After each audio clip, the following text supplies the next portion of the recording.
I think we're in. All right. Hey, everybody. Hey, everybody. This is Nathan from New Zealand Landcare Trust with Alison, and we'll have a chat around farm environment planning tonight, and more around implementing and what we need to do, think about after we get our farm environment plan done. It's more of a general, how to prioritize stuff and start thinking about things. But yeah, we're going to. The farm environment plan is okay, but until it's implemented, that's where we get the real gains, and this is the most important part of the farm environment plan. Yeah. So, sorry. Thanks, Nathan. I'm Alison Worth from FarmIQ, and I will be co-hosting tonight with Nathan, and we'll be taking you through how to set some really cool objectives and how to get the wheels in motion when it comes to actually implementing what goes into your FEP. Yes, Nathan's had lots of experience in this area, and I have had lots of experience as far as planning and really setting some really good goals for yourself, and realistic goals as well. So that's something that we're going to take a closer look at today. Hopefully, actually, we might just start with a quick. Could you put your name down in the chat? You'll see the chat down on the right-hand side of your screen. Just your first name and where you're from would be great. Otago. Welcome, Craig from Otago. This is cool. I love technology. I can reach people around the world. Nadine Tipaho. Hello, Nadine. Rowan. Andrew, welcome. Julia Levin. Cool. Sandra from North Auckland. Sandra, I think you've been before. Shane from Napier. Welcome, yep. Shane. Hi, Shane. Cool. That's awesome. Welcome, everyone, tonight. Thank you. And thanks for joining us. Hopefully you were fortunate enough to attend the first two webinars in this series. This is the last one.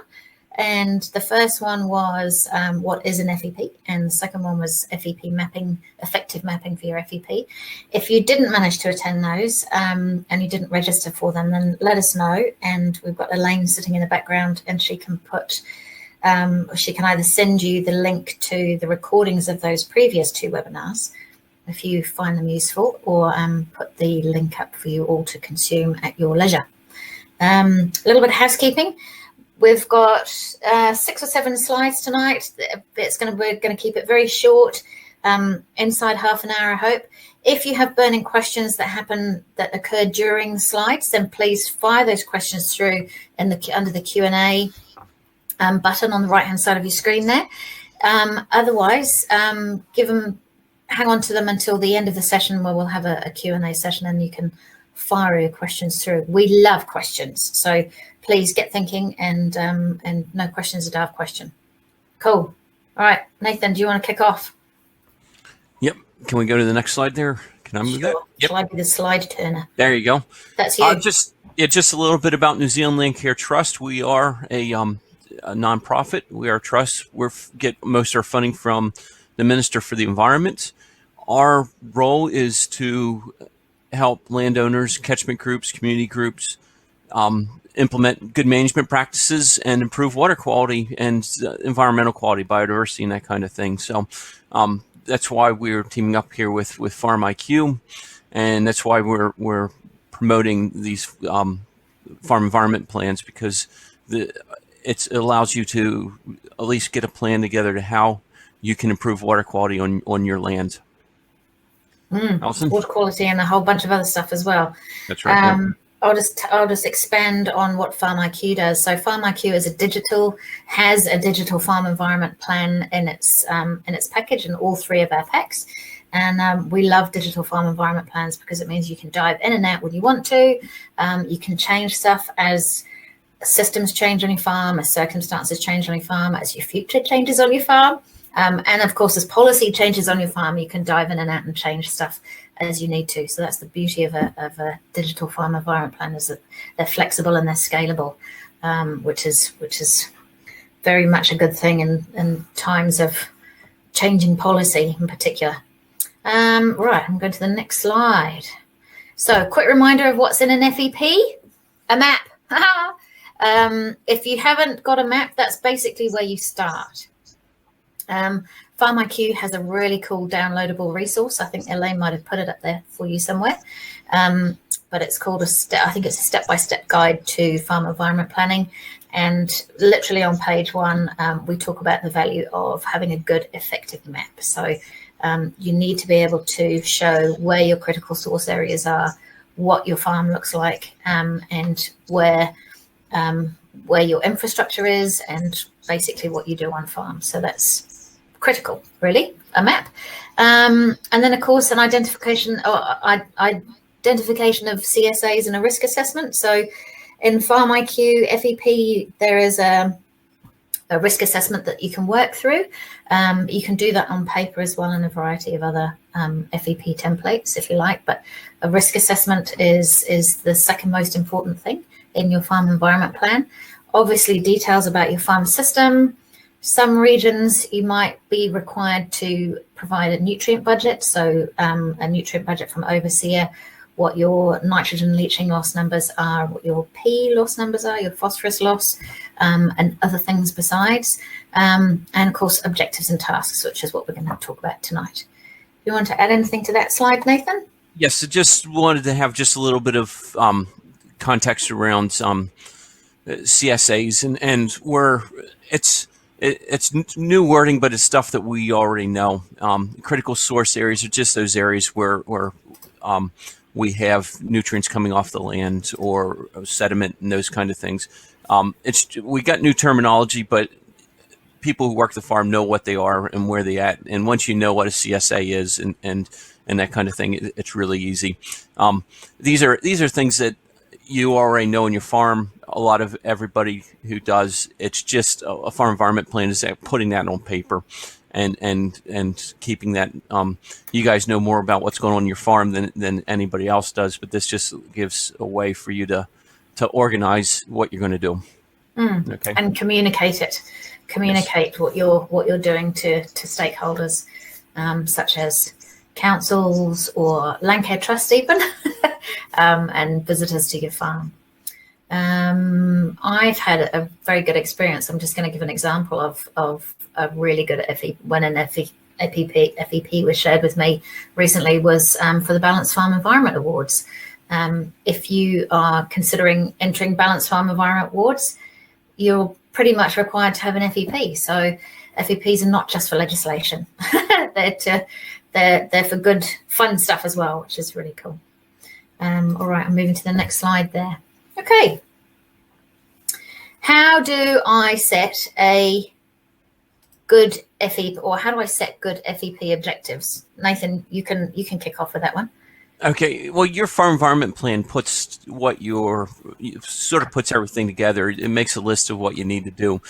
The thing that you need to do is decide, how do I do these things? For instance, you've got your waterways, and I've got to fence off my waterways, all right, that's going to cost me time and labor. And this is about, all right, now, how do I do this?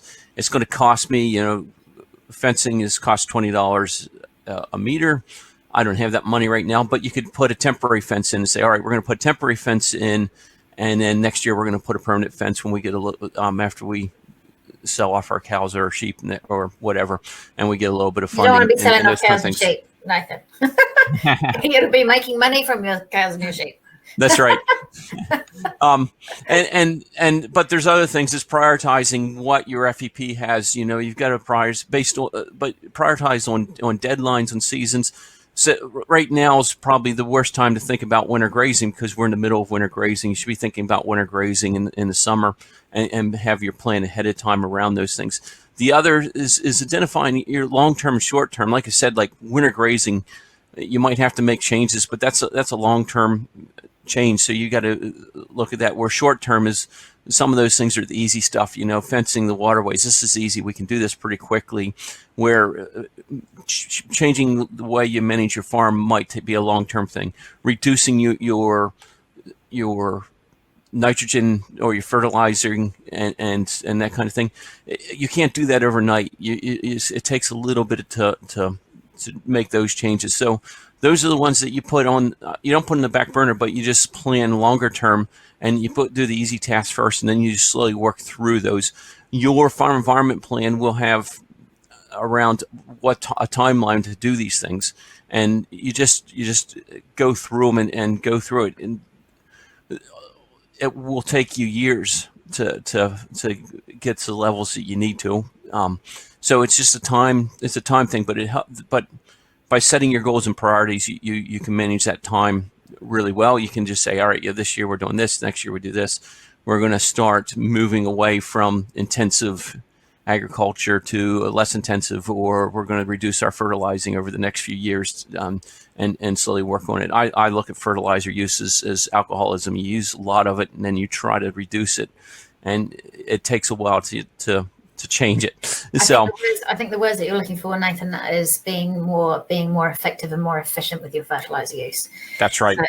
So you might not be looking at reducing the amount that you actually put on, unless of course you're over the national cap.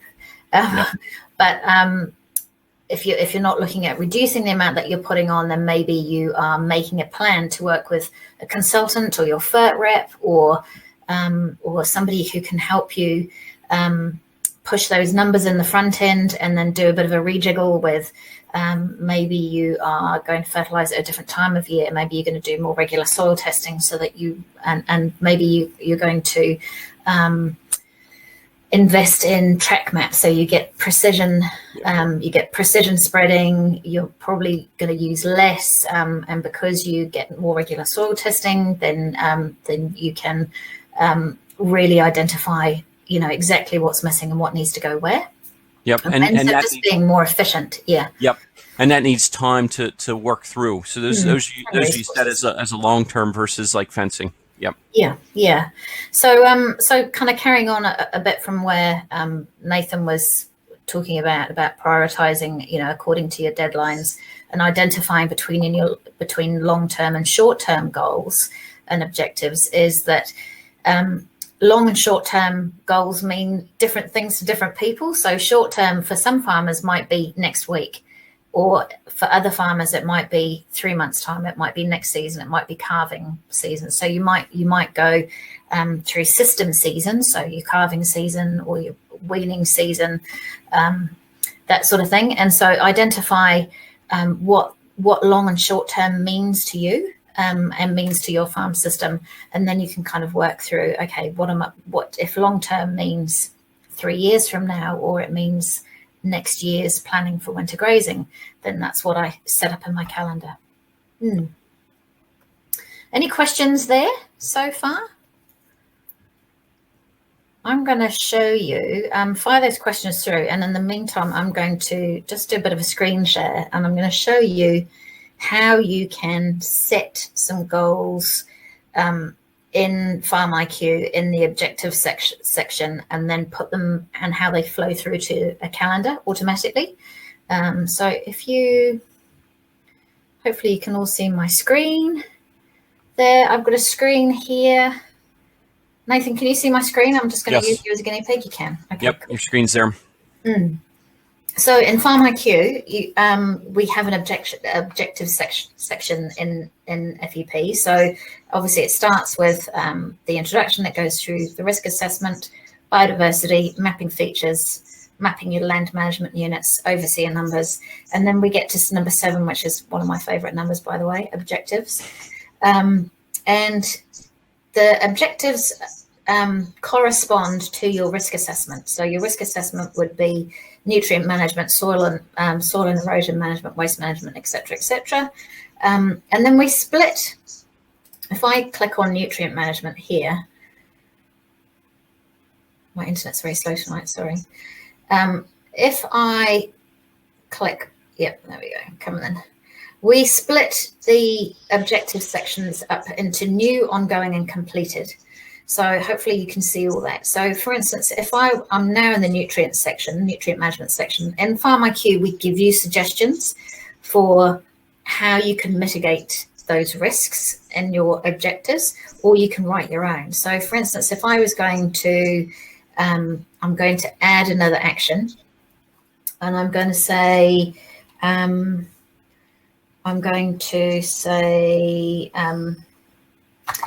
talk to consultant, can't spell, about being more efficient with in use. I'm going to say, actually talk to FERT rep.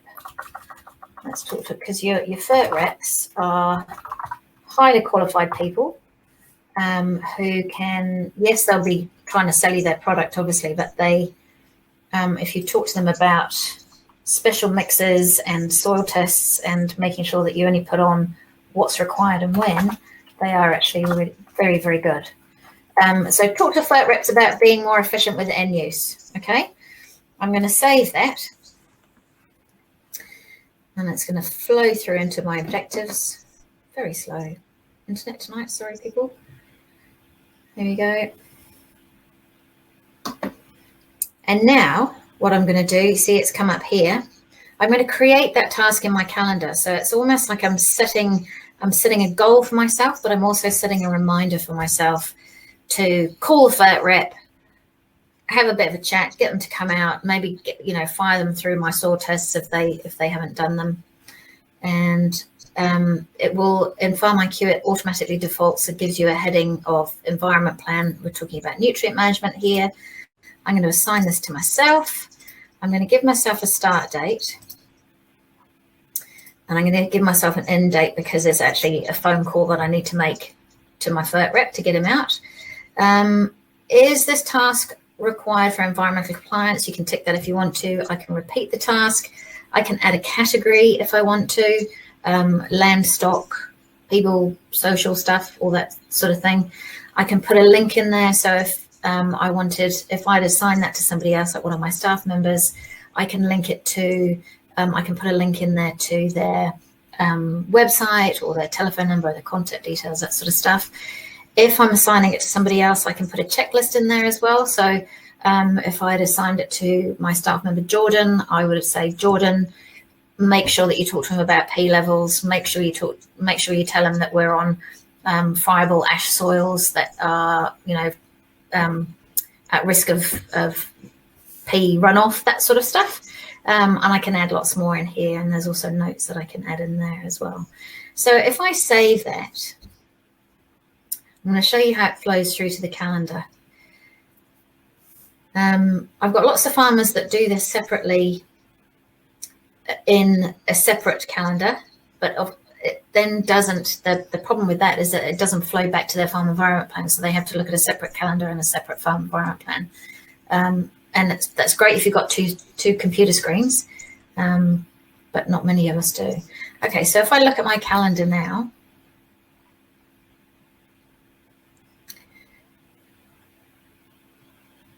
Tuesday night, come on, my friend. Here we go. I'm going to click my calendar. I'm going to check all. And it will have all my environmental stuff here. But look, here is what I've just put in. Environment plan, nutrient management. It's coded a kind of greyish colour blue, which is an incomplete, corresponds with incomplete tasks.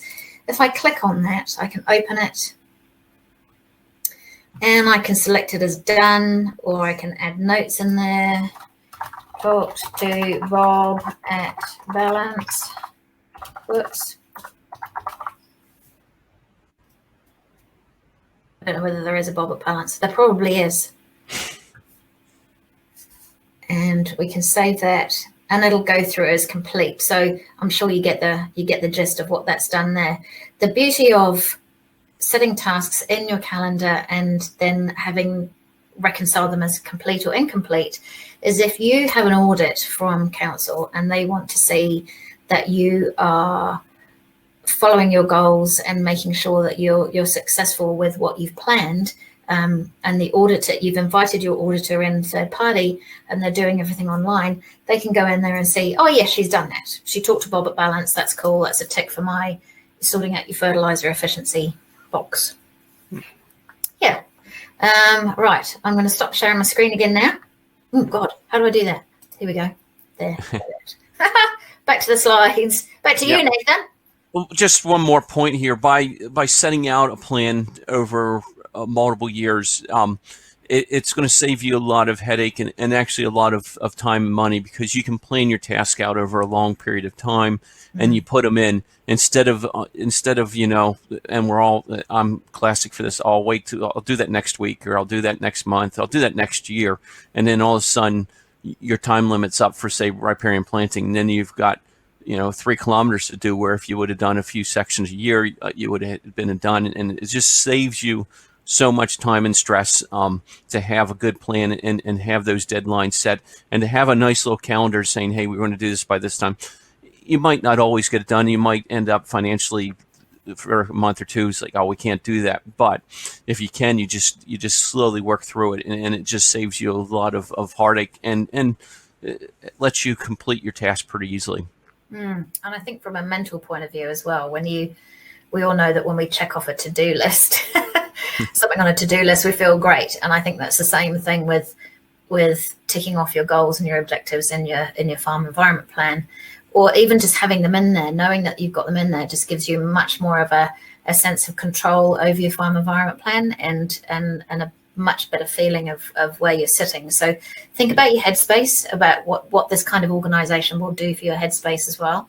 And as we've said in all previous webinars, once your data is in, it's in. And once you've put your stuff in, it's done. It's another box that you can tick off on your to-do list, and it will actually make you feel pretty good.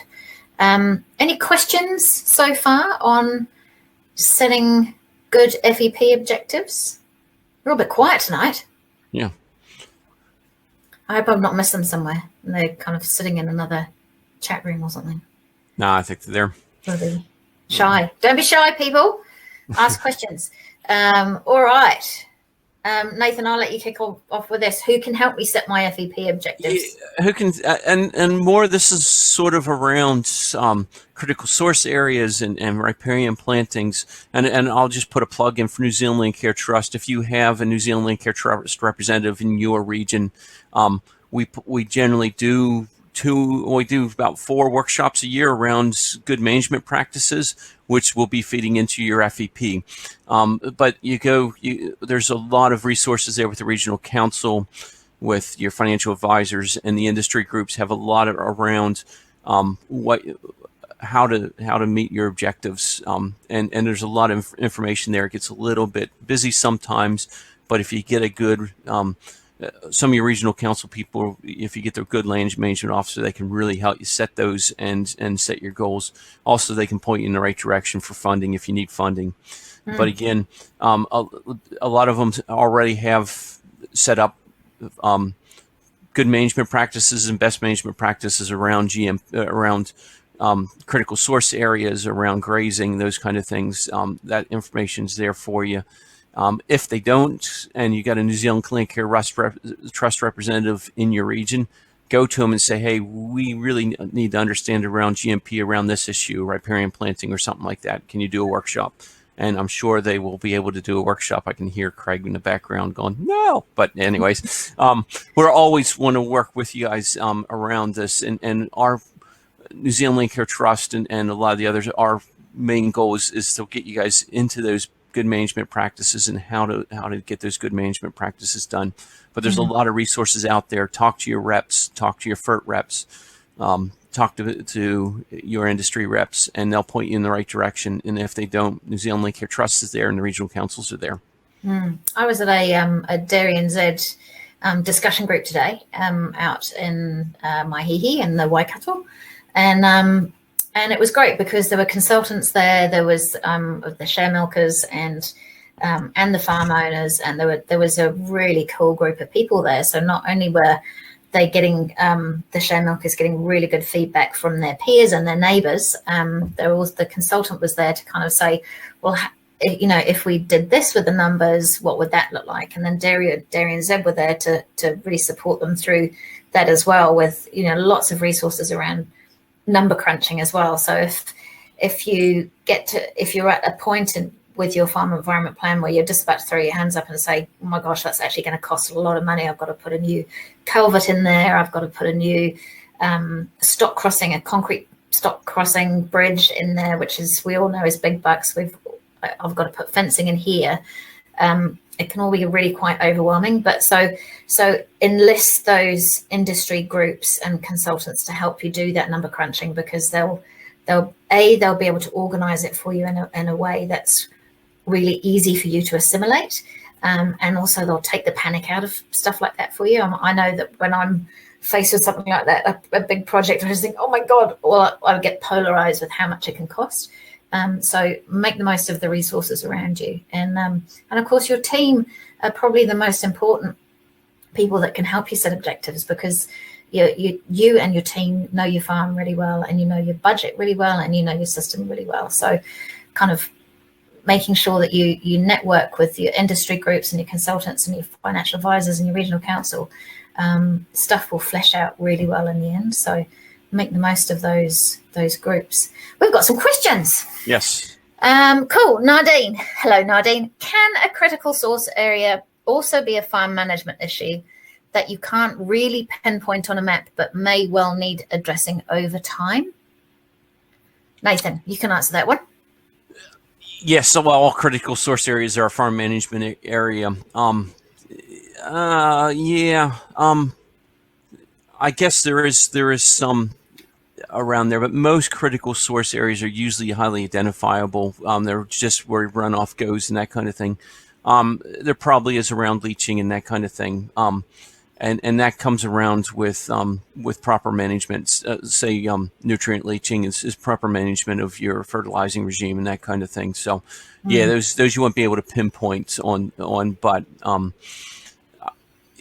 they're critical source. I don't know if I call them, Nardine, critical source areas. I do call them critical sources, but yeah.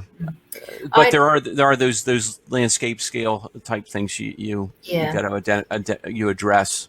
Yep. Yeah, and I think, Nardine, your question about pinpointing on the map, if you have a critical source area that might be a hillside mass earth movement down, slow mass earth movement down a hillside, then you would block that out on your farm map, and you would show it as slow mass earth movement, or unstable topsoil over rock or something like that. But you would block it out as a complete area rather than pinpointing it, if that makes sense. We've got another question. Craig. Hello, Craig. For areas with auditing of FEP, what kind of objectives are councils looking for? Would something as simple as talking to a FERT rep be a good example? I don't know whether it's a good example. And I think if you were talking to your FERT rep, you'd want to get some printed information out of them around maybe even soil tests, and historical fertilizer data would be good, that you can slide that into your FEP, whatever that looks like. So if you're doing, councils will generally look for what you've been putting on, when and where, and how you are managing your land, at a paddock point of view, from a stock point of view, and also from, at a block and cropping point of view. So yeah, it really does depend on what area you're in. Yeah. Right? And I think you're in Otago, so yeah. It depends on what your catchment objectives are. Because like here, the Toki was around nitrogen leaching. So there was a lot of around management for nitrogen, where in some of the other plan changes here in Hawke's Bay, it's sediment. And so they're looking at your FEP, how you're going to deal with sediment loss off your land, land slipping, erosion, and that kind of thing. So it's each FEP is going to be slightly different based on where you are in the country. Southlands, for instance, and here in Hawke's Bay, winter grazing. Where you're winter grazing, it's one of those other things that, and how you manage your winter grazing. In some parts of the country where you got well-drained soils, it's actually not that an issue, but where you don't got well-drained soils and you end up with a lot of mud and leaching and that kind of thing, it's gonna vary. So the regional councils are going to really, when they audit the FEPs, it'll all depend upon what the water quality is and what issues are in those catchments. Craig is also asking, can we pull examples of objectives and numbers of people who have done them in an area from FarmIQ, and perhaps how timeframes to achieve these? Maybe, I think maybe you mean perhaps some timeframes to achieve these. We can't pull numbers of people from FarmIQ because obviously there's a data privacy thing. But in FarmIQ there are lots of objectives for that are pretty generic around the country. So I'm quite happy to show you the objectives that we have, or the suggested objectives that we have in FarmIQ FEP, but I can't pull any numbers for you, I'm afraid. I think in FarmIQ you can do catchment groups can use FarmIQ. Yes, you can. Yeah.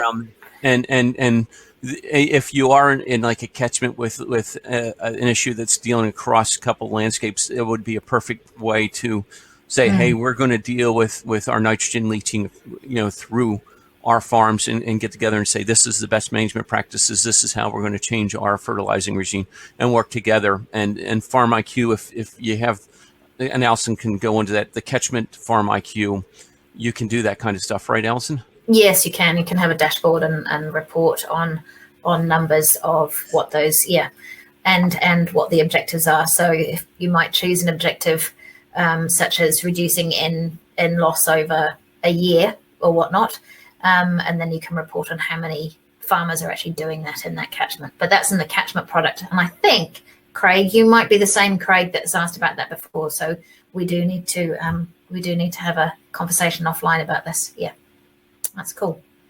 Any more questions? Anybody else? A bit quiet tonight. Yeah. Right, we've got a great spread. I'm just looking at where everybody's from. We've got a great spread of people. Hello, Catty. I've just seen that you're in here. That's fantastic. Yeah, all around the country. This is awesome. Any more questions that we can answer for you on who can help me set my objectives? Shall we go to the next slide? Nathaniel, actually, I might start with this. Yep. How and why should I track and measure my objectives? So the first two bullet points are the how, answering the how. You can't manage what you don't measure, and you can't measure what you don't manage. And it's always something to have in the back of your mind. If you want to increase production on your farm, if you want to increase resilience, or you're working on some particular part of the system on your farm, you won't know how successful you've been without measuring what you're doing. And that's, recording data and just basically monitoring what you're doing, so that the data that you get out the back end is, when you're looking at your results, you've got some really good comparisons. So the best way to do that is obviously using a digital system. So that's a big plug for FarmIQ tonight. Log your objectives and tasks in your calendar. Look, if it's FarmIQ or if it's not FarmIQ, if it's just your normal Outlook calendar or your iCalendar on your iPhone, stick them in to a digital calendar and put reminders or alerts or set tasks against them, so that you keep yourself moving forward. Even put it on the calendar on the fridge. Just write stuff in there and highlight it if you need to. Why should you measure your objectives? Because there is going to come a time very soon, sooner than we think, where you're going to have to provide evidence to auditors of what you've done. So, and quite frankly, if you start recording now, you'll be on the front foot. Don't allow yourself to get on the back foot by not starting to record stuff now. So providing evidence to auditors, building a picture over time. And I'll give you an example of monitoring, measuring and capturing data on building a picture over time.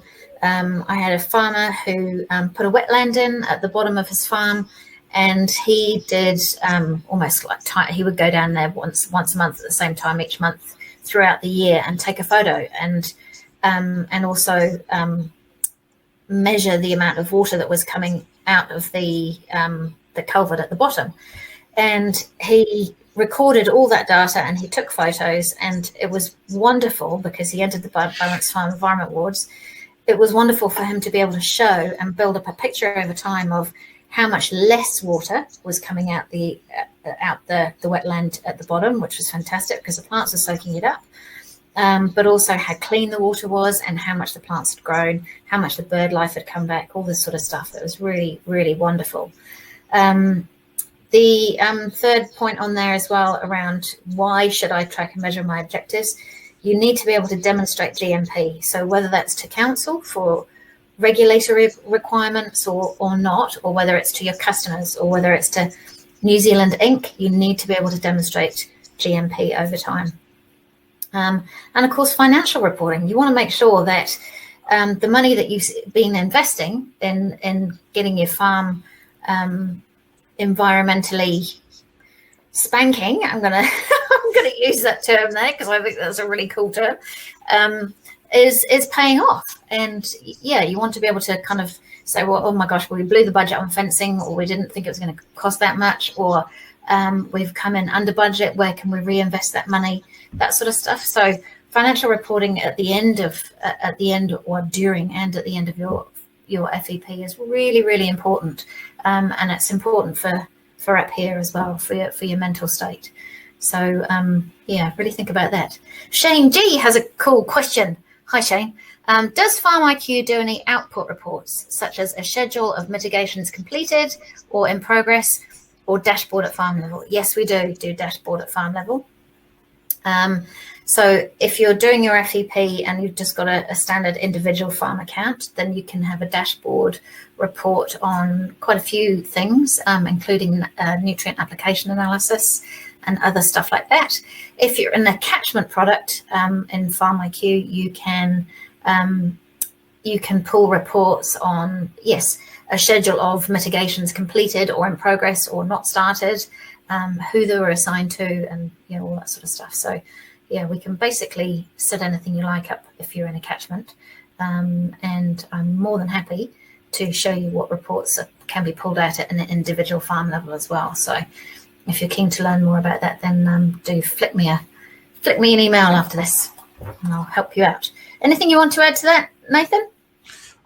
Not to Shane's question, but to the slide, it just that build a picture over time is priceless, especially around our license to operate on farms and what we can and can't do, and showing over time that farmers are actually doing good things for the environment is well worth keeping track of, and these farm environment plans allow you to say, hey, look, we did this and this, and this is the outcome, and we are doing our best to improve the environment.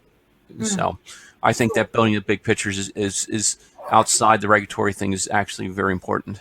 We're nearly at the end, team. Penultimate slide. How should I present my FEPs to stakeholders? We get a lot of this question, oddly enough, but I think I always come from a kind of like a reporting background, or maybe a corporate background, where you get these beautiful glossy documents and they've taken years to put together and they've been edited and formatted and look fantastic and whatnot. And I simply forget that sometimes,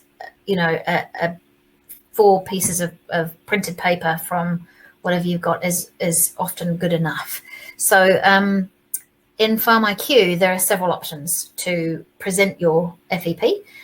You can print a hard copy off, and you can choose which pages and sections you print. You can email a PDF version to whomever, people at council, your consultant, your stakeholders, your owners, whatnot. Or you can invite third-party access. So, for instance, I know Catty, who is on this call, is a freshwater ecologist. I might want her to pop into my farm environment plan and just give me some feedback on my biodiversity module in there. So I would send Catty a third-party access invite, and she'd dive in there and say, oh, you need to do some more freshwater testing or something like that. So invite your third-party access, and of course that's really good for auditors as well, doing remote audits. And yeah, so however you choose to present your FEP, just make sure that it contains the required information. So if you are sending it to council and they want a nutrient budget in there, and they want copies of your resource consent application for your water take or your winter grazing plan, make sure it's all in there, because there'll just be so much toing and froing and both sides will get hugely frustrated. And the thing with farm environment plans when you're dealing with regional councils and authorities is that you want to maintain a really high level of credibility with councils, so they can just tick the boxes, give you a signature and send you on your way. So make sure that it's got all that information that is required in there. And then if you're emailing it, make sure it goes to the right person.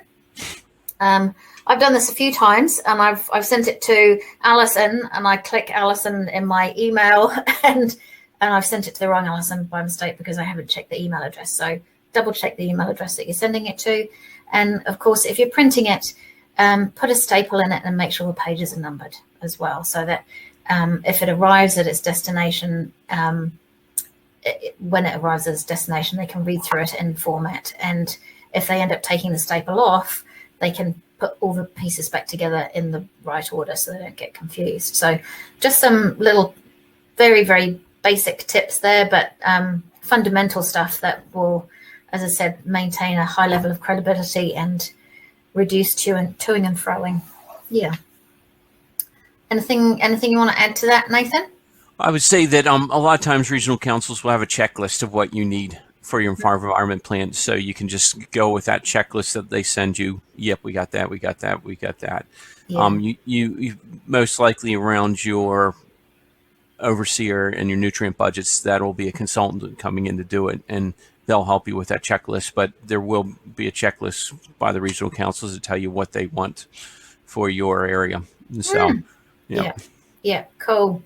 And then what's next? So this is our last slide, everyone. So if you've got burning questions, now's the time to get them in. What's next? If you've got any questions about FarmIQ FEP, get in touch with us. You can either get in touch, you can flip me an email. I think my email address is up there. Thank you, Elaine. Or you can get in touch with New Zealand Landcare Trust, Nathan in particular, if you've got GMP, lots of GMP questions. But do get in touch. Don't delay. Just strike while the iron's hot, kind of thing. In FarmIQ, we have a demo farm, and Elaine is going to put that link up to the demo farm, I think. You can dive in there and have a bit of a play around and see how FarmIQ works, and see how the environment plan works as well. Obviously, the demo farm is free. You can just have a bit of a fossick around in there and see what's going on. Download all the free resources. They're free, so you got nothing to lose. I'm pretty sure that Elaine's put them all up as well for you to download. And my biggest piece of advice: just get started. It's like treat your FEP like a university assignment. Even if you just put the heading up, the name of your farm, you've made a start, and that will make you feel great. Yeah. What about you, Nathan? Yep. New Zealand Landcare Trust has on their website a lot of GMP information. Dairy NZ, beef and lamb all do. Although a lot of those are general, so it is good to do those, look at those. But sometimes you got to change it to base on your soil type or your type of farming. But they're really good places to start to get an understanding around good management practices. And then talk to your Landcare Trust rep or your regional council land management officer or your Dairy NZ rep or your beef and lamb rep or everybody is in this space. We can point you in the right direction. Don't forget they're there to help you. And they're there to provide resources. We all are. So you're not alone in all this. There's an enormous amount of information and resources and help out there. So make the most of it and get started. Any questions before we let you go back to watching whatever's on the telly? I think we're doing quite well, Nathan, aren't we? Yep. Short and sharp. That's fantastic. All right. Thank you very much, everyone. From me, Alison Worth at FarmIQ. I bid you very good night. Thank you very much for joining us in this final episode, if you like, of FEPing with New Zealand Landcare Trust.